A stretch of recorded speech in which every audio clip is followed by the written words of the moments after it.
Hello दोस्तों, मैं आज आपको बताऊंगा कि हिप्नोसिस क्या है और ये कैसे काम करता है और ये काम करता भी है या नहीं। अगर ये काम करता है तो क्या हम इसको दूसरों के ऊपर आजमा सकते हैं या खुद हिप्नोटाइज हो सकते हैं। आइए जानते हैं।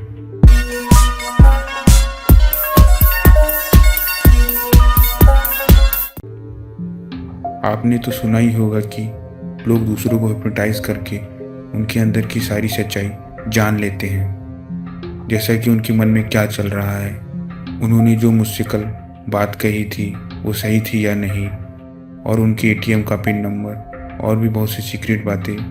और यहाँ तक कि हम दूसरों को हिप्नोटाइज करके उनसे अपना मन चाहा काम करा सकते हैं, जो कि गलत भी हो सकता है और सही भी।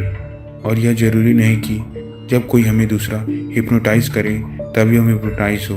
हम अपने आप इस भाग दौड़ भरी ज़िंदगी में कभी कभी खुद से ही हिप्नोटाइज हो जाते हैं, जो कि हमें कभी मालूम नहीं पड़ता।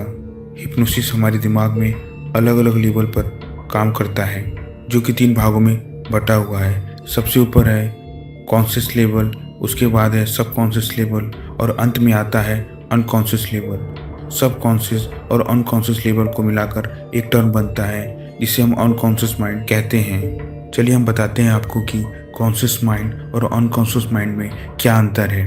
कॉन्शियस माइंड का काम है तर्क करना, सचेत रहना, अलग अलग प्रकार के क्वेश्चन करना। यह काम आप तब करते हैं जब आपका दिमाग जग रहा होता है। अगर तब आपको कोई गलत या सही चीज़ बताता है तब आप उसके बाद का सही और गलत फैसला करने में सक्षम रहते हैं। वहीं दूसरी तरफ अनकॉन्शियस माइंड यह तर्क और सही गलत फैसला करने में सक्षम नहीं होता है। ऐसा इसलिए होता है कि उस समय आपका दिमाग सो रहा होता है लेकिन आपका शरीर जग रहा होता है। ये तब होता है जब आप 1-2 दिन ना सोएं या आपको कोई हिप्नोटाइज कर दिया हो। यह तो बात हुई कॉन्शियस माइंड और अनकॉन्शियस माइंड की। चलिए हम बताते हैं कि लोग हिप्नोटाइज कैसे करते हैं। जैसा कि मैंने आपको पहले बताया है कि हमारा दिमाग सामान्यतः 2 स्टेट में होता है, कॉन्शियस माइंड और अनकॉन्शियस माइंड। सोचिए अगर हम कॉन्शियस माइंड जो कि अलग अलग प्रकार के तर्क करता है और सचेत रहता है, अगर हम उसको सुला दें और फिर हम आपको कुछ काम करने को कहें तब आप वह काम करने लगेंगे, क्योंकि आपका दिमाग अब तर्क कर नहीं सकता और सही गलत में अंतर नहीं समझ सकता। इसका मतलब आपका कॉन्शियस अवेयरनेस 0 हो गया है। अब वह डायरेक्टली आपकी अनकॉन्शियस माइंड के साथ बातचीत कर सकता है। इसका सीधा उदाहरण, जब आप टीवी पर फेवरेट सीरियल देख रहे हो तब आपका समय कैसे गुजर जाता है आपको पता नहीं चलता, क्योंकि आप उसमें खो जाते हैं। आपका कॉन्शियस माइंड उस मूवी या टीवी सीरियल में केंद्रित होता है। चलिए अब हम आपको बताते हैं कि लोगों को हिप्नोटाइज कैसे किया जाता है। आपने अक्सर देखा होगा टीवी या मूवी में लोग एक लॉकेट लिए रहते हैं जो कि पेंडुलमिक मूव करता है, या आपने देखा होगा कि येलो ब्लैक या वाइट ब्लैक में बना हुआ सर्कल लगातार एक समान स्पीड से घूमता रहता है। ऐसा इसलिए किया जाता है जिससे कि हिप्नोटाइज आपके ब्रीथिंग पैटर्न को उस पेंडुलम या उस सर्कल के साथ जोड़ सके। इसका मतलब यह है कि आपका कॉन्शियस माइंड उस पैटर्न में धीरे धीरे खो जाए और आप हिप्नोटाइज हो जाएं।